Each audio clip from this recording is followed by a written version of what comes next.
And this is what a healthy disk drive looks like.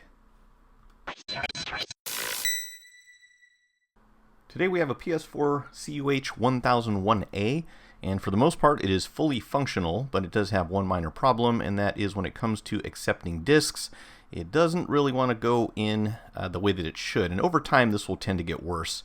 Typically this is going to be due to the rollers on the inside collecting dust. You can see here when we eject it, it tends to work fine. It's just putting the disk in that's the problem, so we're going to open this up, clean it, and hopefully solve this issue.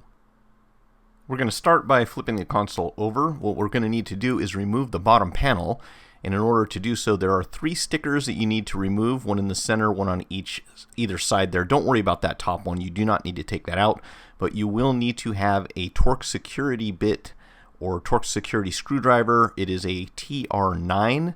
Technically, sometimes you can get away with the TR8. The TR9 fits pretty snug, but the most important thing is that you do not want to strip these screws, otherwise you're going to be in a much worse situation.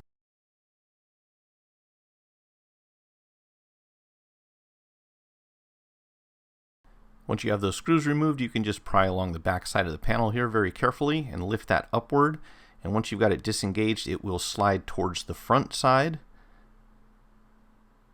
And we can just go ahead and take that off and set it aside. I am actually going to spin this around here the opposite direction. It's a little easier to work on because we're going to remove a couple of Phillips screws and then 3 Torx Security 8 screws that hold the power supply in place.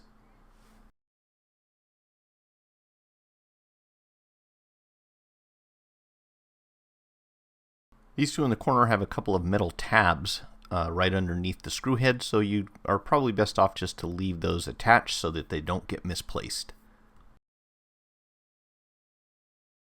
Next we're going to lift out the power supply. Be mindful of this cable over here on the left hand side. This is where it's plugged in, so you don't want to come out really far when you lift this up, and it's going to be a little tricky to do it, but try to come up as straight as you can, mostly on the right hand side, because we're just going to lift and then kind of fold this over to the side. Again, you can leave the power supply attached. I like to get it out of the way, so be careful if you choose to unplug this cable, and once you do that you can kind of get that out of your way, and then we can proceed with removing the rest of what's holding this disk drive in place. Well, the audio on my first recording was corrupted, so I'm going to show you this section again, and hopefully with a better view. So in order to get the drive out, a couple things we need to do. One is to disconnect this cable right here, and for that we're just going to push down on the metal tab right in the center, and you should be able to very gently just slide this out without damaging those 2 tabs that are on either end. And from there we're going to have some cables underneath here, which I'm going to try to give you a better view of, and they are tucked into a bunch of tabs right under here. One of them is this power cable, and you're going to want to try to grip that as close to the plastic piece as you possibly can and just kind of pull it straight upwards. There are a couple tabs there on the edge that you can get a hold of with your fingernails. Otherwise, if you want to use something like needle nose pliers, you can. You just want to be careful not to do any damage to that or to pull the wires out. So once you get that unplugged, it's kind of routed between a series of tabs.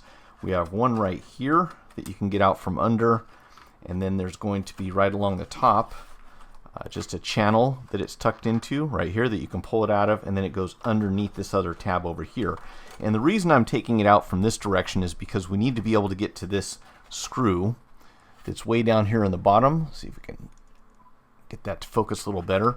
And you can pull this thing out from under here as well if you want to. It's plugged in underneath this little daughter board, but I find it a lot easier just to take it out from this side, and then that will kind of stay out of your way when you pull the drive out. As far as the antenna wire over here, don't worry about this, because what we're going to do is take out the screw up here at the top, and that's going to allow us to move this little metal piece, and then you'll just unclip it from this little channel here, and we'll set that off to the side. And I wouldn't worry too much about this metal plate. You can remove it if you want to. There are actually 3 screws on top here. 1, 2, 3, but you don't necessarily need to take this out. So we're going to have a Torx screw here, one over here, the one that I showed you behind that cable down on the inside, and then one right over here. And then we will also have a Phillips screw up here at the top that needs to come out. Now when you remove this one up here in the corner, you'll be able to get this antenna wire out of the way. So you can just kind of lift this up. It's in a little channeled deal right here. Pull that out, set it to the side. Get this one here on the top. And then we'll get our Phillips screw right over here.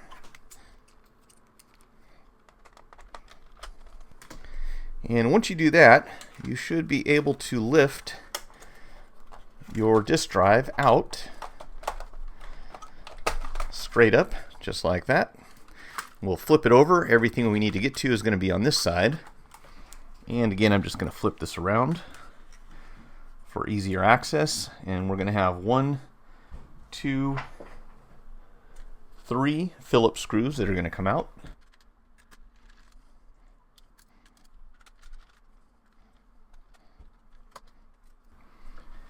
And once you get those out, you can actually just lift up from the left-hand side here, because this is going to be tucked underneath a tab right in the corner there. Let's go ahead and lift that up and slide it out like that. And this will give you access to the rollers on the inside. Now you can try cleaning these while they're installed, but what I recommend you do is just go ahead and remove them completely from the drive. And to do that, you're going to lift up right about this area on either one.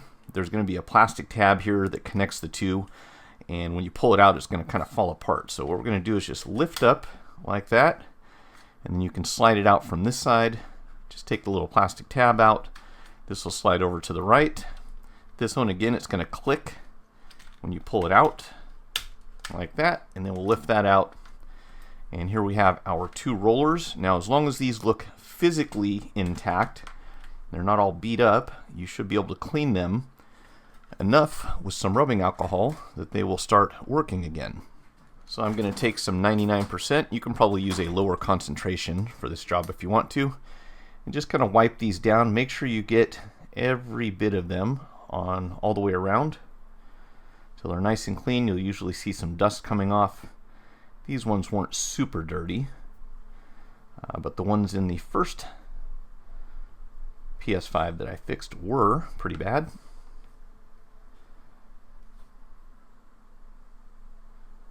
And once you get these cleaned up, they're going to stick a lot better when they draw the disc in.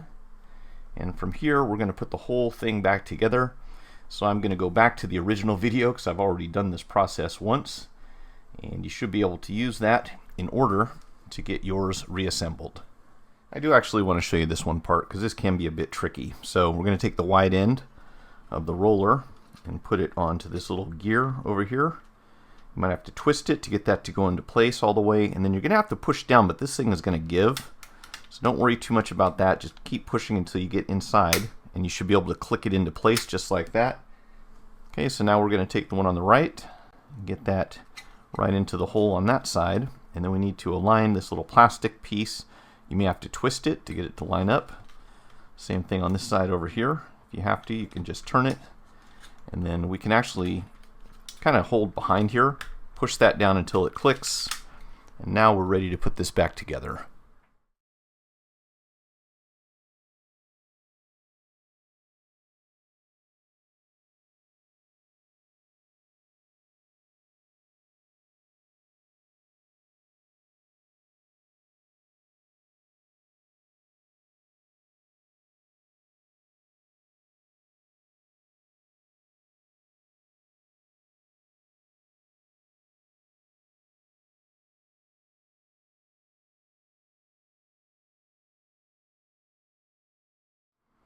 Now, in order to plug these back in, I'm going to recommend that you start with this one first. And if you remember, we need to tuck it underneath a tab right over here.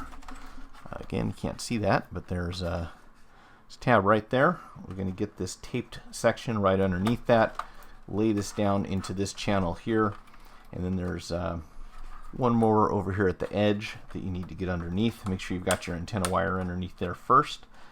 We'll get that tucked in, connect the power, and then we can go ahead and plug this back in right up here on the top, just like that.